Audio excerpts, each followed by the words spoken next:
Hello again, people. I just thought today I'd talk about some of my favourite books about cinema. I haven't got all of them here because I've only been in this flat for 4 months, and most of them are in bags and boxes in my dad's garage. Garage, that's the English way of saying it. But yeah, this is a big boy. This is the limited edition Stanley Kubrick Archives.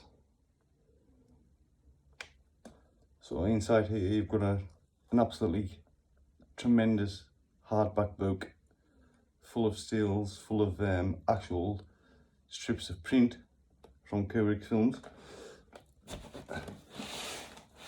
I will open it.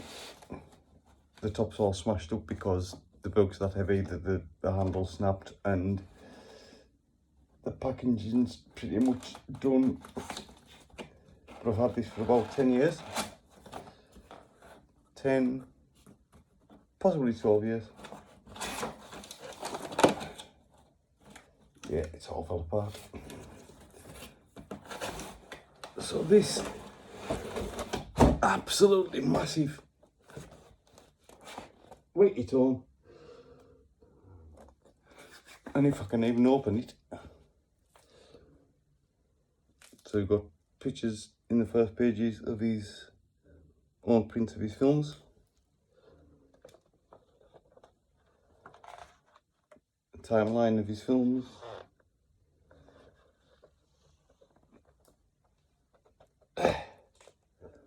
yeah, so like massive pictures and stills from every one of his films, and a strip of 2001, I think, in the front. Yeah. So yeah, I'm gonna put this down. Oh. Just a little side thing is my Taupo Funkos. I've got Jack, Alex Delage, Jack Toddens. Rest of the Pop Funkos I couldn't care a damn about. There's a Kubrick book that is absolutely massive. And also by Taschen. It is basically it's his screenplay for Napoleon that he didn't make. Jack Nicholson was cast, I think. He was going to make it after 2001, but after the flop, after the film Waterloo flopped, Warner Brothers just kind of went, no, don't want to do that. But it's his original screenplay, which is, I don't know if you can see the colours there. No. But it's his original screenplay, and all his research, which was minute to the point of like uniforms, buttons on the uniforms. So it took years of his life, but was never made. But it's a beautiful book. Leather. And the full title is Stanley Kubrick's Napoleon, the greatest movie never made.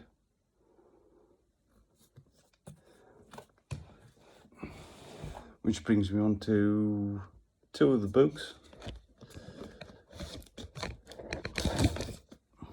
One of which is Tales from Development Hell, which is stories of like great scripts that were never made. You've got stuff in here by great screenwriters that just, and for some reason, they're just jackets upside down. I'll fix that in a minute.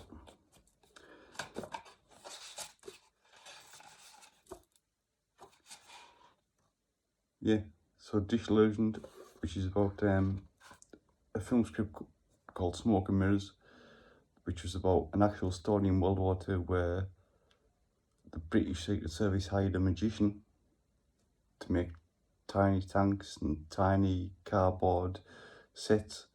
So when the Germans looked down, they believed there was an absolutely massive battle force, but there wasn't. It was an illusion. which I think would make a great film.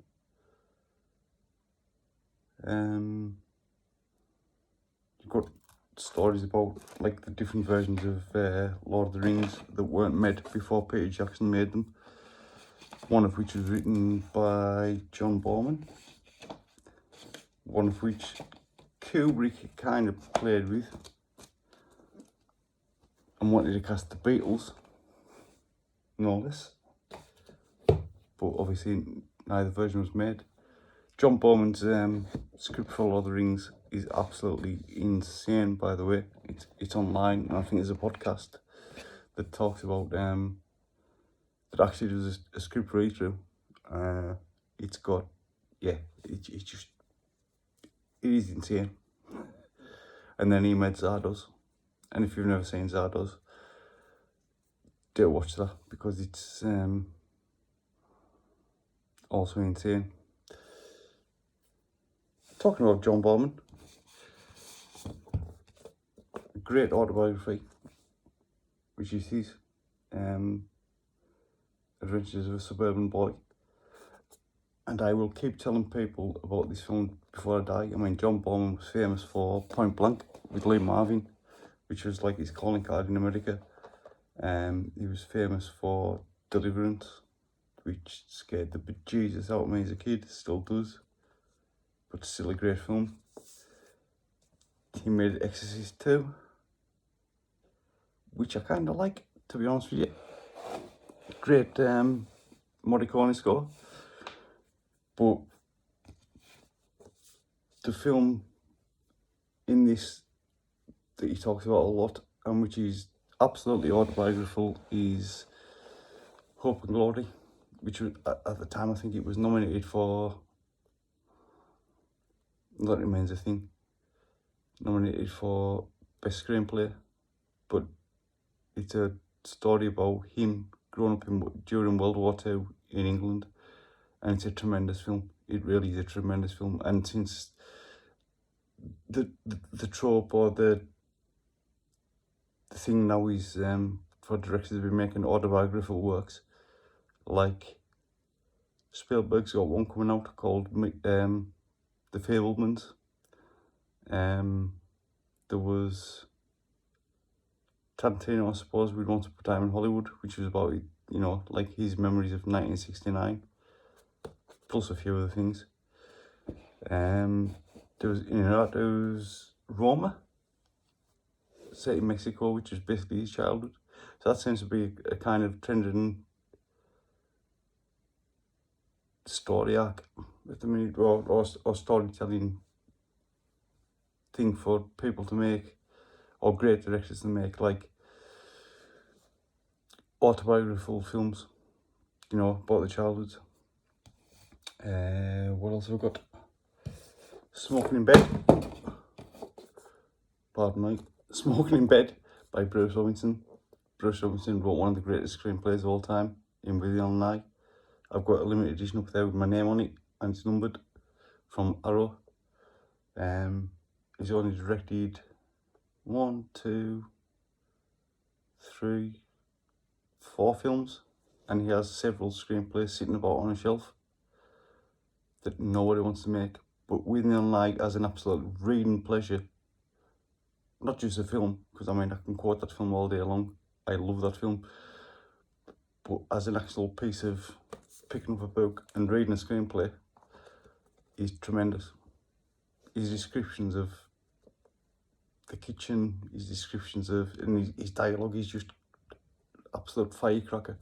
But this is just a long conversation with him basically, and he was, or is, an alcoholic, and you would think like he would just be a man talking gobbledygook about like what I want to do, what I want to say, but no, he's just a fascinating guy. Who started as an actor in the 60s with tells a great story about he was cast in Zaffarelli's Romeo and Juliet adaptation in 1969, I want to say. Yeah, and he was, if you think it's just women who were kind of casting couch, Zaffarelli doing it to Bruce Robinson. One of my great passions, one of my great loves is Hammer horror films, and you can't get two better books about the entire history of them as The Bray Studio Years by Wayne Kinsey and The Elstree Studio Years. So together they would make a pretty decent sized book. I mean, the official Hammer book by, I can't remember the titles now, can't remember the names, is good, but it's literally like 200 pages, so it's really thin. These two books are just like in depth about every shot, every studio they used, every set, how they were built, how Arthur Grant and such like shot scenes and lit scenes. It's just they are the be all and end all of Hammer horror history, to me anyway. Another director I love is Billy Wilder, and this is the only book you need on Billy Wilder. It goes right from his childhood in pre-war Germany. It goes from him escaping from Hitler coming to power in Germany and going to Hollywood. It talks about his very, very European ways of like, his humour was very European, and Hollywood kind of didn't know how to deal with that. But I mean, if you've seen his films, he was just genius. He's just genius. I will show my collection at one point.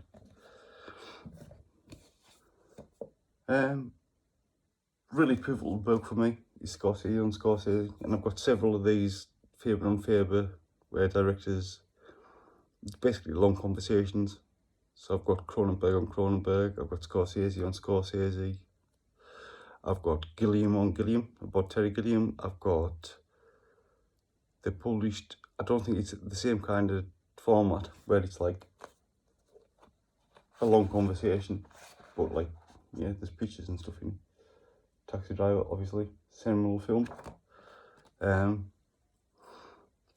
Jack Cardiff done one, but I think that's more of a autobiography than a conversation like these are. The Cronenberg one's excellent. This one though is excellent, truly excellent. It's, in fact, I remember the English people, viewers will remember when you got to like 15, 16 at school, and they you had a careers officer, which was, what do you want to do with your life? And I said, I want to be Martin Scorsese. Didn't work out, but never mind. This one I would really like to mention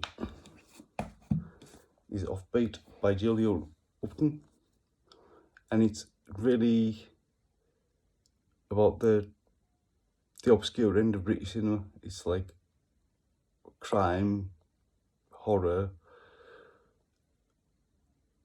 dramas. Judi Dench's first film's in there, which is called 4 in the Morning. But it gave me an absolute list of stuff. Some stuff I knew, some stuff I didn't. But it just sent me down rabbit holes and rabbit holes and rabbit holes until I've seen nearly every film in this book. And if you're on Letterboxd, I am on Letterboxd. I think I've ticked off about 90 films in this book. So each one's just different writer for each one. So that was Animal Farm, that one was. So it starts from the 50s, goes right through to the 70s. And there's some stuff in there you just go, how did that get made? And I want to see it, like right now.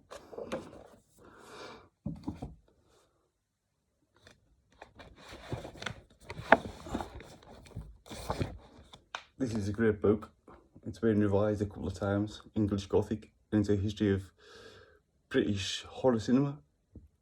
by Jonathan Rigby, who often appears on Hammer DVDs. It goes from the earliest days, the very earliest days. So like, yeah, starting in the silent days and goes right through to this version, I think, because there's a revised version now. This goes up to like the 80s, but there's one that goes, the new revised version goes up to Shaun of the Dead and after, so it's got stuff like Dog Soldiers. There's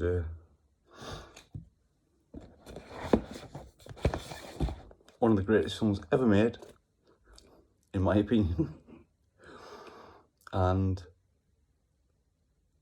one of the most incisive and detailed books about the making of a film. This is like day by day, shot by shot, and the stuff in here that never, that was lost. Because the studio Cutty, Roger Corman, eventually got an uncut print in the 70s.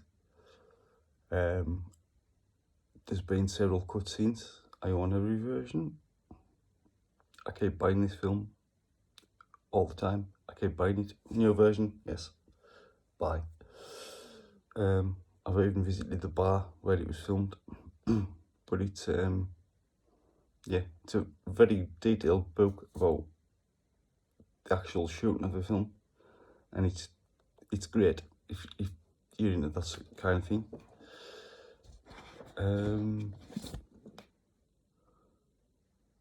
Yeah, good. This the best biography of John Ford that's ever been written, apart from this series of essays by British director Lindsay Hansen, who made one of my favourite films called If. But this is a absolute, you get to know the man and his films and the poetry of his films. This is a personal view of his films, I suppose, by a great director also. So it's a director commenting on a director.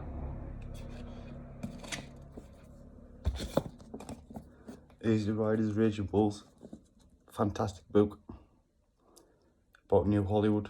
So it's got Scorsese, Coppola, George Lucas, the guys that kind of changed cinema in the 70s, and their antiques, especially Jack Nicholson.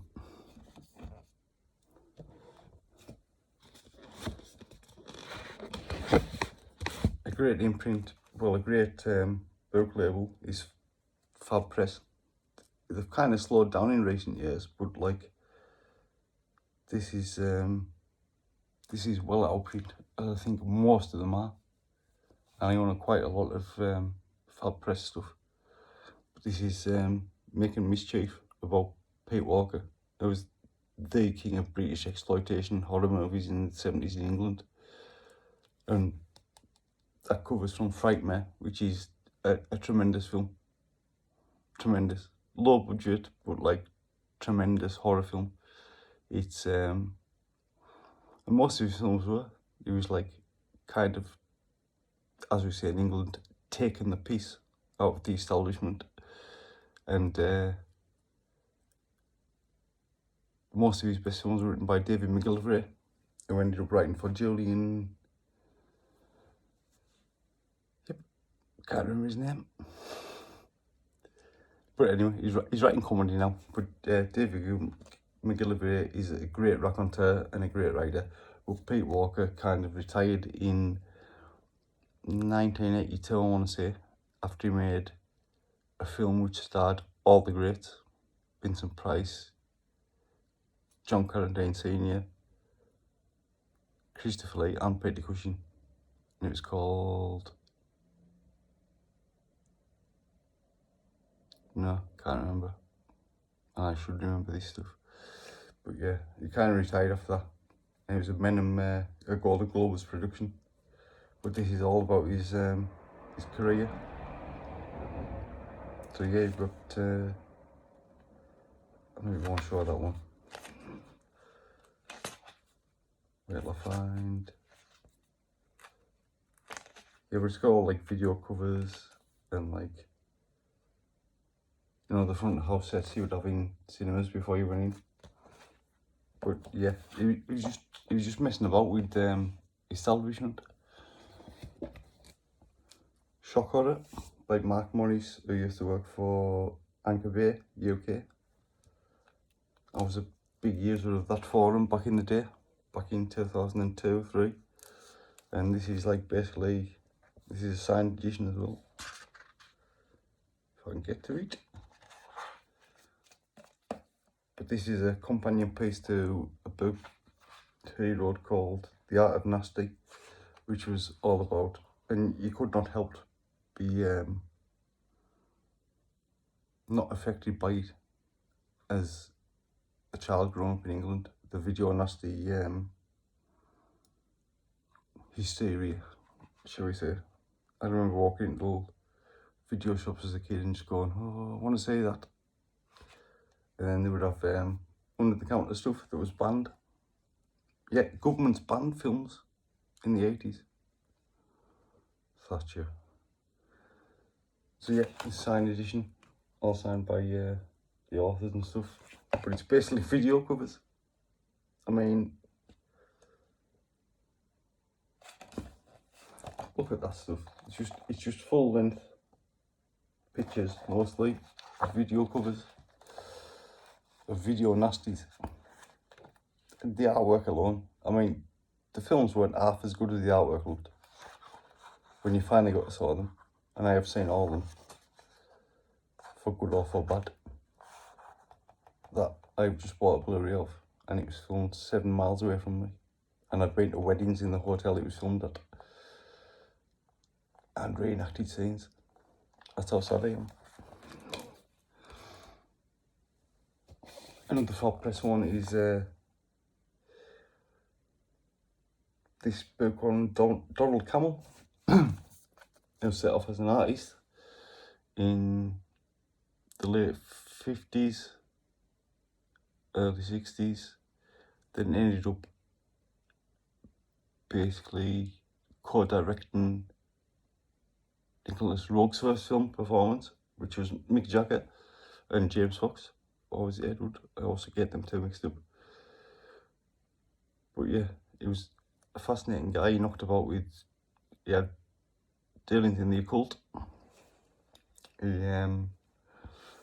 was a massive friend of Brando, and they wrote a novel together, and I can't remember what it's called, but I've also went and read it. And he only made 3 or 4 films in his life. Wrote loads of screenplays, absolutely loads of them, but they were never made. White of the Eye, which I've got on Arrow, was, I think, his 3rd film that he made. He made thing as well, Killer Robot, Dean Koontz. Somebody will tell us in the comments, I'm sure. But yeah, stylistically, it was like, it was art and horror, or art and violence, and especially performance. I mean, it's about the junction between violence, gangsterism, and sheer art. And if you've seen that film, it's totally crazy, but features a great song with Ry Cooder plays the guitar on it, and I own the 7-inch single, and Jagger sings it, but it was Jagger's first film as well. But yeah, he was a fascinating guy, and then blew his brains out when a studio recut his last film, which starred Christopher Walken, called Wild Side, which was kind of prefigured in performance with a certain shot. Fascinating guy. This one is another Fob Press one. This is a hardback limited edition, Beast in the Cellar, Tony Sensor, who run Tygon Films. He only died a couple of years ago, but this one's signed as well, if I can find the signature. There, yeah, limited. I've got number 99 of 250, and tag them with a low budget competitor to Hammer. So they made some great films. They made The Sorcerers, Witchfinder General. They made compendium anthology films like to compete with Amicus and Hammer. They made most of Pete Walker's films who I've already talked about.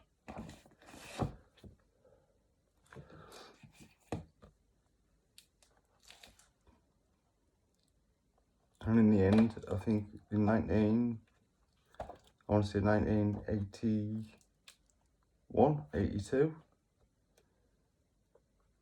he just retired in Myrtle Seaside Town in England. That was it. I made a few films. I had a good life. End of story. But this book's also got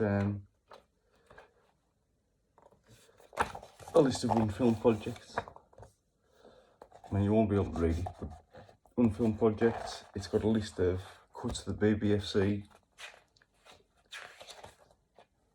subject to these films too. It's just another man with like Sam Fuller. He was another true independent man with his own way, and you know, I mean, he kind of was like a slot master, but like when you've got a film like with Witchfinder General on your CV, you can't be 2 and 2, but can you? Oh, Gilliam on Gilliam, which is another of favourite books. As I said, I've got Cronenberg in my mum and dad's garage. I've got the Scorsese one, which was pivotal.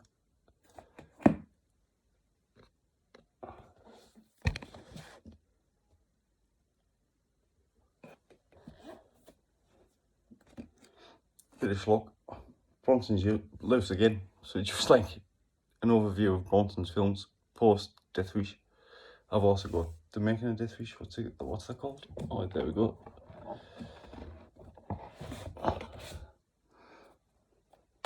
Which is called Bronson's Lives. That's just about the Death Wish films. Little Sin 1. That's about all the stuff he made for Golden Globus and the like. I actually met and had a conversation with Michael Winner about him, and he would not say a bad word about Charles Bronson. Would not say. He wouldn't even sign my DVD over his face. He signed it on the inside, which I was like, it's kind of defeating the point. Never mind. I met him, I talked to him, he signed loads of DVDs. There's a few more here, but